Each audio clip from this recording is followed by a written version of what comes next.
حضرت عمر بن عبدالعزیز رضی اللہ عنہ کی انگوٹھی میں ایک ایسا نگینہ جڑا ہوا تھا جس کی اصل قیمت کا اندازہ کوئی جوہری بھی نہیں کر سکتا تھا۔ وہ نگینہ دریائے نور تھا اور رات کو دن میں بدل دیتا تھا۔ ایک مرتبہ سخت قحط کی صورتحال ہو گئی اور لوگ بھوک سے مرنے لگے۔ آپ رضی اللہ عنہ نے جب حالات کی سنگینی کا مشاہدہ کیا تو آپ نے اپنی انگوٹھی کے اس نگینے کو لوگوں کی مدد کے لیے فروخت کر دیا اور اس کی جو قیمت ملی اس سے اناج خرید کر لوگوں میں تقسیم فرما دیا۔ آپ رضی اللہ عنہ کے رفقا کو جب اس نگینہ کی فروخت کا علم ہوا تو ان میں سے ایک نے آپ سے کہا کہ ایسا بیش قیمت نگینہ آپ نے فروخت کر دیا۔ آپ رضی اللہ عنہ نے اس کی بات سن کر فرمایا کہ مجھے بھی وہ نگینہ بے حد پسند تھا، لیکن میں یہ کیسے گوارا کر لیتا کہ میری رعایا بھوک سے مر رہی ہو اور میں اتنا قیمتی نگینہ پہنے رکھوں۔ کسی بھی حاکم کے لیے ضروری ہے کہ وہ اپنی رعایا کا خیال رکھے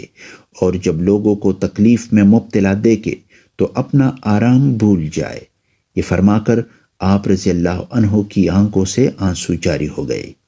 اس واقعے کا نصیحت آموز پہلو یہ ہے کہ حکمرانوں کو چاہیے کہ وہ اپنی عوام کا اسی طرح خیال رکھے جس طرح وہ اپنی ذات کا خیال رکھتے ہیں، اور عوام الناس کی فلاح و بہبود کا کام کرنے والے ہی تاریخ میں زندہ رہتے ہیں۔ اچھا حکمران وہی ہے جو عوام کی فلاح و بہبود کے لیے اپنی قیمتی سے قیمتی شے کی بھی قربانی دینے سے گریز نہ کرے۔